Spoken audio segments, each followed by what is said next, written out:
ಎಷ್ಟು ಬರ್ತವೆ ಯೂಟ್ಯೂಬ್ ಅಲ್ಲಿ, ಆಮೇಲೆ ಬೇರೆ ಬೇರೆ ಸೋಷಿಯಲ್ ಮಾಧ್ಯಮದಲ್ಲಿ ನಿಮ್ಗೆ ಸಲಹೆಗಳು.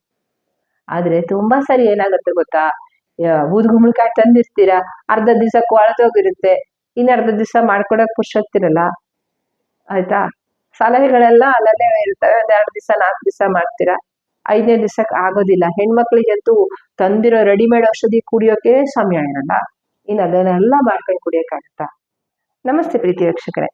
ತುಂಬಾ ಸರಿ ನಿಮ್ಗೆ ಸುಸ್ತಾಗ್ತಾ ಇರುತ್ತೆ, ವಿನಾಕಾರಣ ಬೇಸರ ಆಗ್ತಾ ಇರುತ್ತೆ, ನಿಮ್ಮ ಗಂಡನ ಮೇಲೋ ನಿಮ್ಮ ಮನೆಯವ್ರ ಮೇಲೋ ತುಂಬಾ ಸಿಟ್ಟು ಮಾಡ್ಕೊತಾ ಇರ್ತೀರಾ, ಆಮೇಲೆ ರಾತ್ರಿ ಎಲ್ಲ ಸರಿಯಾಗಿ ನಿದ್ದೆ ಬರೋದಿಲ್ಲ. ಈ ತರದೆಲ್ಲ ಸಮಸ್ಯೆ ನಿಮ್ಗೆ ಆಗ್ತಾ ಇದೆಯಾ? ಹಾಗಿದ್ರೆ ಈ ಸಂಚಿಕೆ ನಿಮ್ಗಾಗಿ.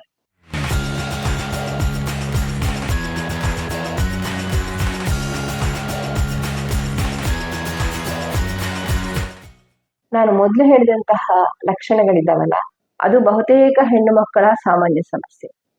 ಇದಕ್ಕೆ ಮುಖ್ಯವಾಗಿ ಏನ್ ಕಾರಣ? ರಕ್ತಹೀನತೆ. ಈ ರಕ್ತಹೀನತೆ ಅಂತೂ ಸಾಮಾನ್ಯವಾಗಿ ಏನೇನ್ ಕಾರಣ ಅಂತ ಹೇಳೋದೇ ಬೇಡ. ನಾವು ತಿನ್ನುವ ಆಹಾರದಲ್ಲಿ ಉತ್ತಮ ಗುಣಮಟ್ಟ ಇಲ್ಲ, ಹಾಗೆ ನಾವು ಪ್ರತಿ ತಿಂಗಳು ಹೋಗುವಂತಹ ಮೆನ್ಸಲ್ಲಿ ಹೋಗುವಂತಹ ರಕ್ತಸ್ರಾವ, ಆಮೇಲೆ ಗರ್ಭಸ್ರಾವ, ಈ ತರ ಬರೀ ರಕ್ತ ಹೋಗೋತಾನೆ ಇರುತ್ತೆ. ಹಾಗಾಗಿ ಅದನ್ನ ಪೂರ್ಣ ಮಾಡುವಂತಹ ಒಂದು ವಾತಾವರಣ ನಮ್ಮ ಔಷಧ ಆಹಾರ ಪದ್ಧತಿಯಲ್ಲಿ, ದಿನನಿತ್ಯದ ಚಟುವಟಿಕೆಯಲ್ಲಿ ಇಲ್ಲ. ಇಂತಹ ಸಂದರ್ಭದಲ್ಲಿ ನಾನು ಹೇಗೆ ನಿಭಾಯಿಸಿದೆ, ಹೇಗೆ ಅದನ್ನ ಹೊರಗೆ ಬಂದೆ, ಅದನ್ನ ನಾನು ನಿಮ್ಮ ಹತ್ರ ಇವತ್ತು ಶೇರ್ ಮಾಡ್ಕೋಬೇಕು. ಅದು ನಿಮ್ಗೆ ತುಂಬಾ ಹೆಲ್ಪ್ ಆಗುತ್ತೆ ಅಂತ ನನ್ನ ಅನಿಸಿಕೆ. ನೋಡಿ, ನಾನು ಈಗ ಆಲ್ಮೋಸ್ಟ್ 25 ವರ್ಷಗಳಿಂದ ಹೆಚ್ಚು ಕಡಿಮೆ ರಕ್ತಹೀನತೆಯಿಂದ ಬಳಲ್ತಾ ಇದ್ದೀನಿ ಅಂತ ಈವಾಗ ನಂಗೆ ಗೊತ್ತಾಗಿದೆ.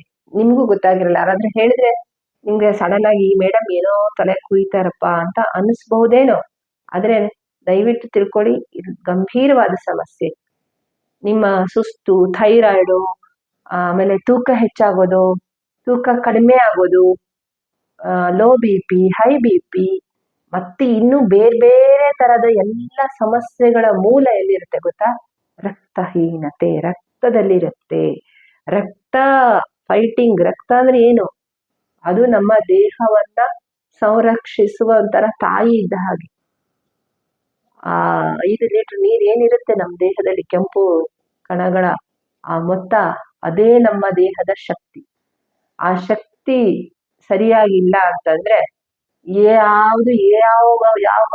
ಹಾರ್ಮೋನು ಸರಿಯಾಗಿ ಕೆಲಸ ಮಾಡೋದಿಲ್ಲ. ಅದು ಥೈರಾಯ್ಡ್ ಇರ್ಬೋದು, ಎಂಡ್ರೋಕ್ರಿನಲ್, ಎಲ್ಲ ಕಡೆ ಇರುವಂತಹ ಹಾರ್ಮೋನ್ಗಳು ಸರಿಯಾಗಿ ಕೆಲಸ ಮಾಡೋದಿಲ್ಲ. ಕಿಡ್ನಿ ಪ್ರಾಬ್ಲಮ್ಮು, ಆಮೇಲೆ ಬೇಗನೆ ಹೃದಯಾಘಾತ ಆಗುವಂಥದ್ದು. ಈಗೆಲ್ಲ ಬೇಗ ಹೃದಯಾಘಾತ ಯಾಕಾಗುತ್ತೆ ಅನ್ನುವ ಸಂಶೋಧನೆಯಲ್ಲಿ ಮುಖ್ಯವಾಗಿ ಕಂಡು ಬಂದಂಥದ್ದು ಕೂಡ ರಕ್ತಹೀನತೆ. ಈ ರಕ್ತಹೀನತೆ ಅನ್ನೋದಿದೆಯಲ್ಲ, ಇದ್ರ ವಿರುದ್ಧ ಎಲ್ಲರೂ ಒಂದು ಹೋರಾಟವನ್ನೇ ಮಾಡ್ಬೇಕು. ಆ ರೀತಿ ನಾನು ಹೋರಾಟ ಮಾಡೋಕ್ಕೆ ಶುರು ಮಾಡಿ ಈಗ 1 ವರ್ಷದ ಹತ್ರ ಬಂತು. ತುಂಬಾ ಒಳ್ಳೆ ರಿಸಲ್ಟ್ ನನಗೆ ಸಿಗ್ತಾ ಇದೆ. ನಾನು ನಿಮ್ಗೆ ನನ್ನೊಂದು ವಿಡಿಯೋದಲ್ಲಿ ಹೇಳಿದ್ದೀನಿ ಏನಂತ, ಡಿಪ್ರೆಷನ್ನು ಇದನ್ನೆಲ್ಲ ನಾನು ಹೊರಗೆ ಬಂದೆ ಹೇಗೆ ಅಂತ. ಸೊ ಅದೆಲ್ಲ ಬರೋದಕ್ಕೆ ಒಂದು ಮುಖ್ಯ ಕಾರಣ ಅಂತಂದ್ರೆ ಆಯುರ್ವೇದ. ನೀವು ಕೂಡ ಆಯುರ್ವೇದ ಔಷಧಗಳ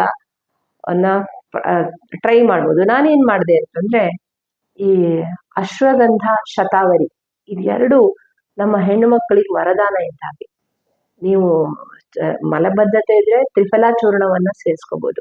ಅದಿಲ್ಲ ಅಂತಂದ್ರೆ ಅಂಗಡಿಗೆ ಹೋಗಿ ಅಶ್ವಗಂಧ ಚೂರ್ಣ ಮತ್ತು ಶತಾವರಿ ಚೂರ್ಣ ಎರಡನ್ನೂ ತೆಗೆದುಕೊಂಡು ಸಮ ಪ್ರಮಾಣದಲ್ಲಿ ಮಿಕ್ಸ್ ಮಾಡಿಕೊಂಡು ಪ್ರತಿದಿನ ಬೆಳಿಗ್ಗೆ ಸಂಜೆ 2 ಹೊತ್ತು ಹಾಲಿಗೆ ಹಾಕಿ ಕೊಡುವಂಥದ್ದು. ಅದಿಲ್ಲ ಅಂತಂದ್ರೆ ಡಾಕ್ಟರ್ ಹತ್ರ ಹೋಗಿ, ಅಲ್ಲಿ ಒಳ್ಳೊಳ್ಳೆಯ ನಮ್ಮ ಅಶೋಕಾರಿಷ್ಟ, ದಶಮೂಲಾರಿಷ್ಟ, ಈ ತರ ಎಲ್ಲ ಇದ್ದ ಹಾಗೆ ಸರಸ್ವತಿ ಅರಿಷ್ಟ, ಈ ತರ ಎಲ್ಲ ಇರುತ್ತೆ. ಬ್ರೈನಿಗೆ ಸಂಬಂಧಪಟ್ಟಿದ್ದು, ರಕ್ತಕ್ಕೆ ಸಂಬಂಧಪಟ್ಟಿದ್ದು ಮಾತ್ರೆಗಳನ್ನ ಅವರು ಕೊಡ್ತಾರೆ. ಅದರಿಂದ ತುಂಬಾ ಒಳ್ಳೆಯ ರಿಸಲ್ಟ್ ಬರುತ್ತೆ. ನಾನು ಶಿಶಿರನ್ನ ಪ್ರೆಗ್ನೆಂಟ್ ಇದ್ದಾಗ ನನಗೆ ತುಂಬಾ ರಕ್ತಹೀನತೆ ಇತ್ತು. ಆಲ್ಮೋಸ್ಟ್ 8 ಗ್ರಾಮ್ ಹಿಮೋಗ್ಲೋಬಿನ್ ಅಷ್ಟೇ. ಲಾಸ್ಟಲ್ಲಿ ರಕ್ತ ಕೊಟ್ಟು 1 ತಿಂಗಳ ರೆಡಿ ಮಾಡ್ಕೊಂಡು ಸಿಸೇರಿಯನ್ಗೆ ರೆಡಿ ಮಾಡ್ಕೊಂಡ್ರು ಡಾಕ್ಟ್ರು. ಆ ತರ ಆಯ್ತು. ಸೊ ಅಂತ ಸಂದರ್ಭದಲ್ಲಿ ನಮ್ಮ ಶಿಷ್ಯರಿಗೆ ರಕ್ತಹೀನತೆ ಆಗದೆ ಇರೋದಕ್ಕೆ ಕಾರಣ ನಾನು ಆಯುರ್ವೇದ ಔಷಧಿಯನ್ನು ಮಾಡ್ತಿದ್ದೆ. ಆಯುರ್ವೇದದ ನನ್ನ ಡಾಕ್ಟ್ರು ರಕ್ತಹೀನತೆಗೆ ರಕ್ತಕ್ಕೆ ಅಂತಾನೆ ಸ್ಪೆಷಲ್ ಆಗಿ ಆ ಮಾತ್ರೆಯನ್ನ ಕೊಡ್ತಾ ಇದ್ರು. ಅದರಿಂದಾಗಿ ಅವನಿಗೆ ರಕ್ತಹೀನತೆ ಆಗ್ಲಿಲ್ಲ, ಜೊತೆಗೆ ಬ್ರೈನ್ ಇನ್ನ ಚೆನ್ನಾಗಿ ಡೆವಲಪ್ ಆಗಿ, ನಿಮ್ಗೆ ಗೊತ್ತು, ಇಟ್ಸ್ ವೆರಿ ಗುಡ್ ಇದು. ಸೊ ಆ ಮಗು ಅಷ್ಟು ಚೆನ್ನಾಗಿ ಬರೋದಕ್ಕೆ, ಆರೋಗ್ಯವಾಗಿ ಬರೋದಕ್ಕೆ, ರಕ್ತಹೀನತೆ ಅವನಿಗೆ ಬಾಧಿಸದೇ ಇರೋದಕ್ಕೆ ಆ ಒಂದು ರಕ್ತದ ಮಾತ್ರೆ ಒಂದು ಸಹಾಯ ಮಾಡಿದ್ರೆ, ಈಗ 1 ವರ್ಷದಲ್ಲಿ ನಾನು ರಕ್ತಹೀನತೆಯನ್ನ, ಈ ಸುಸ್ತು, ಆಯಾಸ ಇದೆಲ್ಲವನ್ನ, ಏನು ನಿದ್ರಾಹೀನತೆ, ಇದೆಲ್ಲ ಮಧ್ಯ ವಯಸ್ಸು ಆಗ್ತಾ ಇದ್ದಂಗೆ ಇನ್ನ ಜಾಸ್ತಿ ಆಗುತ್ತೆ. ಮೊದ್ಲೆಲ್ಲ ಇದ್ರೆ ಸ್ವಲ್ಪ ಅಷ್ಟು ಗೊತ್ತಾಗಲ್ಲ. ಈಗ ಮಧ್ಯ ವಯಸ್ಸು ಮಕ್ಕಳು ಕಿರಿಕಿರಿ ಕೊಡ್ತಿರ್ತಾರೆ, ಗಂಡ ಮನೆ ಎಲ್ಲ ನಿಭಾಯಿಸ್ತಾ ನಿಭಾಯಿಸ್ತಾ ನಿಭಾಯಿಸ್ತಾ ಏನ್ ಗೊತ್ತಾ, ಸಾಕಪ್ಪ ಇದೆಲ್ಲ ಎಲ್ಲ ಬಿಟ್ಟು ಯಾರಿಗೆ ಬೇಕಾಗಿದ್ದೆಲ್ಲ ಅನ್ಸಕ್ಕೆ ಶುರು ಆಗುತ್ತೆ. ಜೀವನ ಪ್ರೀತಿ ಹೊರಟೋಗುತ್ತೆ. ನಾನು ಗುರುವಾರದ ದಿವಸ ಭಾಷಣ ಮಾಡೋದು ತುಂಬಾ ಈಸಿ, ನಂಗೂ ಗೊತ್ತು. ನೀವು ಜೀವನ ಪ್ರೀತಿ ಇಟ್ಕೊಳ್ಳಿ, ಹಾಗ್ ಮಾಡಿ ಹೀಗ್ ಮಾಡಿ, ಎಸ್. ಆದ್ರೆ ಅದೆಲ್ಲದಕ್ಕೆ ಮೂಲ ಏನ್ ಗೊತ್ತಾ, ಆರೋಗ್ಯ.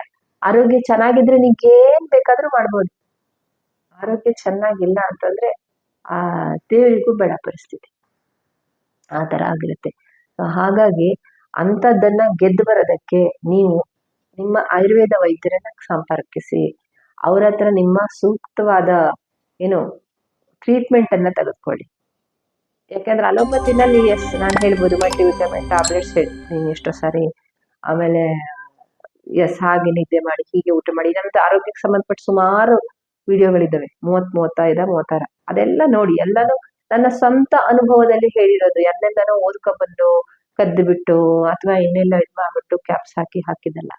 ಸ್ವಂತವಾಗಿ ಅನುಭವಿಸಿ ಅಧ್ಯಯನ ಮಾಡಿ ಅಪ್ಲೈ ಮಾಡಿ ಬಂದಂತ ರಿಸಲ್ಟ್ ಅನ್ನ ನಿಮ್ಗೆ ಕೊಟ್ಟಿದ್ದೀನಿ, ಸುಮ್ನೆ ಹೇಳಿಲ್ಲ.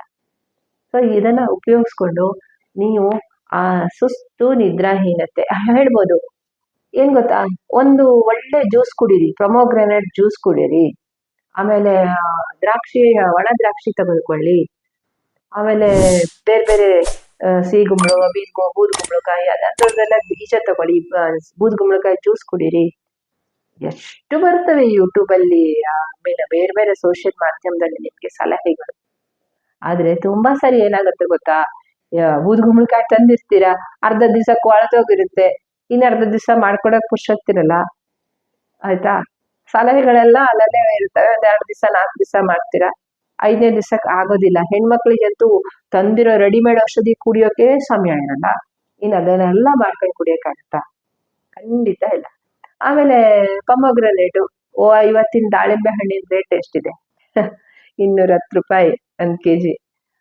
ಮನೆಗೆ ತಂದ್ಬಿಟ್ರೆ ಮಕ್ಕಳು, ಗಂಡ ಎಲ್ಲರಿಗೂ ಕೊಟ್ಬಿಟ್ಟು ನಿಮ್ಗಿರೋದು 4 ಕಾಳು, ಅದ್ರಲ್ಲಿ ಏನ್ ತರ್ಥ ಆಗುತ್ತೆ? ಸೊ ನೀವು ನಿಮ್ಮನ್ನ ನೀವು ಚೆನ್ನಾಗಿ ನೋಡ್ಕೋಬೇಕು, ಪ್ರೀತಿಯಿಂದ ಖುಷಿಯಿಂದ ಇರುವಷ್ಟು ದಿವಸ ಚೆನ್ನಾಗಿ ಬದುಕೋಬೇಕು, ಆಯ್ತಾ. ತಗೊಂಡಿರೋ ಒಳ್ಳೆ ಒಡವೆ ವಸ್ತ್ರಗಳನ್ನ ಉಟ್ಕೊಂಡು ಹೊರಗಡೆ ಹೋದ್ರೆ ನೀವ್ ಚೆನ್ನಾಗಿ ಕಾಣಿಸ್ಬೇಕು, ಮೇಕಪ್ ಇಲ್ದಲೆ.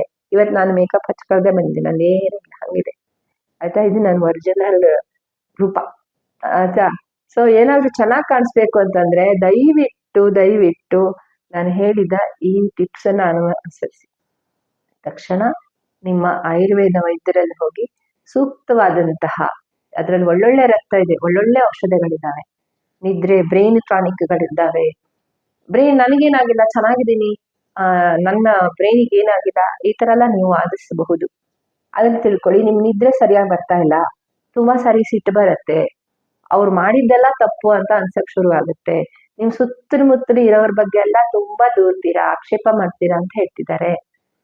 ಆಮೇಲೆ ನೀವು ಹೈಜಿನಿಕ್ ಆಗಿರಲ್ಲ, ಕೂದಲು ಬಾಚ್ಕೊಳಲ್ಲ, ಸ್ನಾನ ಮಾಡಲ್ಲ, ಅಥವಾ ನೀನ್ ಸರಿ ಇಲ್ಲ ಅಂತ ನಿಮ್ ಬಗ್ಗೆ ತುಂಬಾ ಕಂಪ್ಲೇಂಟ್ ಬರ್ತಾ ಇದೆ ಅಂತೆಲ್ಲ ಅಂದ್ರೆ ತಿಳ್ಕೊಳ್ಳಿ, ನಿಮ್ಮ ಅತಿಯಾಗಿ ನಿದ್ರೆ ಮಾಡ್ತೀರಾ ಅಥವಾ ನಿದ್ರೆ ಮಾಡೋದೇ ಇಲ್ಲ, ಇಂಥದ್ದೆಲ್ಲ ಸಮಸ್ಯೆ ಇದ್ರೆ ತಿಳ್ಕೊಳ್ಳಿ, ನಿಮ್ಮ ಏನು ಈ ಅಪ್ಪರ್ ಚೇಂಬರ್ ಬ್ರೈನ್, ಮೆದುಳು ಸ್ವಸ್ಥಿತಿಯಲ್ಲಿ ಇಲ್ಲ, ಸ್ವಸ್ಥವಾಗಿಲ್ಲ, ಆರೋಗ್ಯವಾಗಿಲ್ಲ. ಅದಕ್ಕೆ ನಿಮ್ಮ ಸಹಾಯ ಬೇಕಿದೆ, ವೈದ್ಯರ ಸಹಾಯ ಬೇಕಿದೆ ಅಂತ ಅರ್ಥ ಮಾಡ್ಕೊಳ್ಳಿ. ಅದನ್ನ ಬೇರೆಯವ್ರ ಹತ್ರ ಹೇಳಿಸ್ಕೋಬೇಡಿ, ನೀವೇ ಫಸ್ಟ್ ಅರ್ಥ ಮಾಡ್ಕೊಂಡು ಆದಷ್ಟು ಬೇಗ ನೀವು ಅಲೋಪತಿಗಿಂತ ಆಯುರ್ವೇದ ವೈದ್ಯರನ್ನ ಕಾಣಿ. ಅವರು ಸೂಕ್ತವಾದಂತಹ ಈ ತರ ಬ್ರೈನ್ ಟಾನಿಕ್ಗಳನ್ನ ಕೊಡ್ತಾರೆ. ಈ ಅಲೋಪತಿ ವೈದ್ಯರು ಏನ್ ಮಾಡ್ತಾರೆ, ಸೆರೋಟೋನಿನ್ ಅದಿದು ಕಂಟ್ರೋಲ್ ಮಾಡಿ ನಿಮ್ಮನ್ನ ಒಂದ್ ಸ್ವಲ್ಪ ಹೊತ್ತು ಮೆದುಳು ರೆಸ್ಟ್ ತಗೊಳಾಗ ಮಾಡ್ತಾರೆ, ವಿಶ್ರಾಂತಿ ತಗೊಳ್ಕೊಳತ್ತೆ. ಮತ್ತೆ ಅದು ಹಾಗೆ ಶಕ್ತಿಯನ್ನ ಒಗ್ಗೂಡಿಸಿಕೊಂಡು ಇಡೀ ದಿವಸದ ಕೆಲಸಕ್ಕೆ ಸಜ್ಜಾಗಬೇಕಾಗತ್ತೆ. ಆದ್ರೆ ಆಯುರ್ವೇದದಲ್ಲಿ ಮೆದುಳು ಸಶಕ್ತವಾಗಿ ಗಟ್ಟಿ ಆಗ್ಬೇಕು, ಸಶಕ್ತಗೊಳ್ಬೇಕು, ಅದಕ್ಕೆ ಔಷಧಿಯನ್ನ ಕೊಡ್ತಾರೆ. ಸೊ ಅದರಿಂದ ನನ್ನ ಅನುಭವದಲ್ಲಿ ನೀವು ಆಯುರ್ವೇದದಲ್ಲಿ ಕನ್ಸಲ್ಟ್ ಮಾಡಿ ನಿಮ್ಮ ಮೆದುಳು ಸಶಕ್ತವಾಗಿ ಈ ಒಂದು ಮಧ್ಯ ವಯಸ್ಸಿನ ಸಮಸ್ಯೆ ಇರ್ಬೋದು ಅಥವಾ ರಕ್ತಹೀನತೆ ಇರ್ಬೋದು ಎಲ್ಲವನ್ನ ಗೆಲ್ಲುವಂತಹ ಶಕ್ತಿಯನ್ನ ಪಡೆದುಕೊಳ್ಳಿ ಮಾನಸಿಕವಾಗಿ. ಹಾಗೆ ದೈಹಿಕವಾಗಿ ನಿಮ್ಮ ರಕ್ತಹೀನತೆಯನ್ನ ನಿಭಾಯಿಸಿ. ಒಂದ್ಸರಿ ಬ್ಲಡ್ ಟೆಸ್ಟ್ ಮಾಡಿಸಿ ನೋಡ್ಕೊಳ್ಳಿ. ಅಥವಾ ನಿಮ್ಗಾಗ್ಲೇ ಕೂದಲೆಲ್ಲ ಉದುರ್ತಾ ಇದೆ ಅಂತಂದ್ರೆ ಕಂಡಿದ್ದೆಲ್ಲ ಲೇಪನಗಳನ್ನ ಹಚ್ಕೊಂಡು ಅದ್ರ ಹಚ್ಚಿದ್ರೆ ಕೂದಲು ಉದುರದ್ ನಿಲ್ಲುತ್ತೆ, ಇದ್ರ ಹಚ್ಚಿದ್ರೆ ಕೂದಲು ಉದುರದ್ ನಿಲ್ಲುತ್ತೆ, ಅದ್ರ ಹಚ್ಚಿದ್ರೆ ಕೂದಲು ಬೆಳೆಯುತ್ತೆ. ಸುಳ್ಳು ಅದೆಲ್ಲ. ಒಳಗಡೆ ರಕ್ತ ಗಟ್ಟಿ ಚೆನ್ನಾಗಿದ್ರೆ ನಿಮ್ ಕೂದಲು ಯಾವ ವಯಸ್ಸಿಗೂ ಚೆನ್ನಾಗಿರುತ್ತೆ, ಕಪ್ಪಾಗಿರುತ್ತೆ. ಒಳಗಡೆ ಏನು ರಕ್ತ ಬಲ ಇಲ್ಲ ಅಂತಂದ್ರೆ ಕೂದಲು ಎಲ್ಲಾ ಕಡೆನೂ ಉದುರು ಹೋಗುತ್ತೆ, ತುಂಬಾ ಪ್ಯಾಥಟಿಕ್ ಆದ ಸಿಚುವೇಶನ್ ನಿಮ್ದಾಗುತ್ತೆ. ಸೊ ಆದ್ರಿಂದ ನೀವು ಅಲ್ಲಿ ಇಲ್ಲಿ ಮೆತ್ಕೊಳ್ಳೋದು ಅದೆಲ್ಲ ಬಿಟ್ಟು ಒಳಗಡೆಯಿಂದ ಗಟ್ಟಿ ಆಗೋದಕ್ಕೆ ವೈದ್ಯರನ್ನ, ಆಯುರ್ವೇದ ವೈದ್ಯರನ್ನ ಕಾಣಿ. ಅವ್ರು ನಿಮ್ಗೆ ಸೂಕ್ತವಾದ ಏನು, ಕೆಲವೊಂದ್ಸರಿ ಏನಾಗುತ್ತೆ, ಇವತ್ತಿನ ಎಲ್ಲ ಆಹಾರದಲ್ಲಿ ಎಲ್ಲ ವಿಷ, ಯಾವುದು ಕುಡಿಯೋ ನೀರು ವಿಷಾನೇ ಆಲ್ಮೋಸ್ಟ್. ಅಂತ ಸಂದರ್ಭದಲ್ಲಿ ನಮ್ಮ ದೇಹ ವಿಷವನ್ನ ಫಿಲ್ಟರ್ ಮಾಡಿ ಸೋತ್ ಸುಸ್ತಾಗಿ ಅಯ್ಯೋ ನನ್ನ ಕೈಯಲ್ಲಿ ಆಗಲ್ಲ ಅಂತ ಎಲ್ಲ ವಿಷವನ್ನ ಸಂಗ್ರಹಿಸ್ತಾ ಹೋಗುತ್ತೆ. ಅವಾಗ ವಿಷ ಸಂಗ್ರಹಣೆ ಮಾಡ್ತಾ ಮಾಡ್ತಾ ಅದು ವೀಸಿಂಗ್ ಆಗ್ಬೋದು, ಅಥವಾ ಅಲ್ಲಿ ಇಲ್ಲಿ ಸೋರಿಯಾಸಿಸ್ ತರ, ಆಮೇಲೆ ಕೆರೆತಗಳು, ಕಜ್ಜಿಗಳು, ಆಮೇಲೆ ಎಲ್ಲಿ ಹೆಣ್ಮಕ್ಳಿಗೆ ಗಂಡ್ಮಕ್ಳಿಗೆ ಗುಪ್ತಾಂಗಗಳಲ್ಲಿ ಕೆರೆತ, ನವೆ, ಇನ್ಫೆಕ್ಷನ್ನು ಇಂಥವೆಲ್ಲ ಆಗೋದು, ಇದೆಲ್ಲ ಆಗ್ತಾ ಹೋಗುತ್ತೆ. ಆಮೇಲೆ ಬೇಗ ಡಯಾಬಿಟಿಸ್ ಅಲ್ಲಿ ಇದ್ರೆ ಗ್ಯಾಂಗ್ರೀನ್ ಇಂಥವೆಲ್ಲ ಆಗೋದು, ಗಾಯಗಳು ಒಣಗದೇ ಇರುವಂತದ್ದು, ಇದೆಲ್ಲ ಆಗ್ತಾ ಹೋಗುತ್ತೆ. ಮತ್ತೆ ಕಾಲಲ್ಲೆಲ್ಲ ನೀರು ತುಂಬೋದು, ಯೂರಿಕ್ ಆಸಿಡ್ ಜಾಸ್ತಿ ಆಗುವಂಥದ್ದು, ವಿಶೇಷವಾಗಿ ಮಧ್ಯ ವಯಸ್ಸಿನ ಮಹಿಳೆಯರಿಗೆ, ಪುರುಷರಿಗೆ. ಇದನ್ನೆಲ್ಲ ನಾವು ಗಮನಿಸಬೇಕು. ಅವಾಗ ಅರ್ಥ ಮಾಡ್ಕೋಬೇಕು, ನಮ್ಮ ದೇಹದಲ್ಲಿ ವಿಷ ಸರಿಯಾಗಿ ಫಿಲ್ಟರ್ ಆಗಿ ಹೋಗ್ತಾ ಇಲ್ಲ, ಆದ್ರಿಂದ ನಮ್ಗೀಗ ವೈದ್ಯರ ಸಹಾಯ ಬೇಕು. ಈಗಲೂ ಮತ್ತೆ ಹೋಗಿ ಅಲೋಪತಿಗೆ ಕೊಡ್ಬೇಡಿ. ಅವರು ನಿಮ್ಗೆ ಒಂದಷ್ಟು ಮಾತ್ರೆನ ಫಿಲ್ಟರ್ ಆಗೋದಕ್ಕೆ, ಮೂತ್ರ ಶೋಧನೆಗೆ ಮಾತ್ರೆ ಕೊಡ್ತಾರೆ.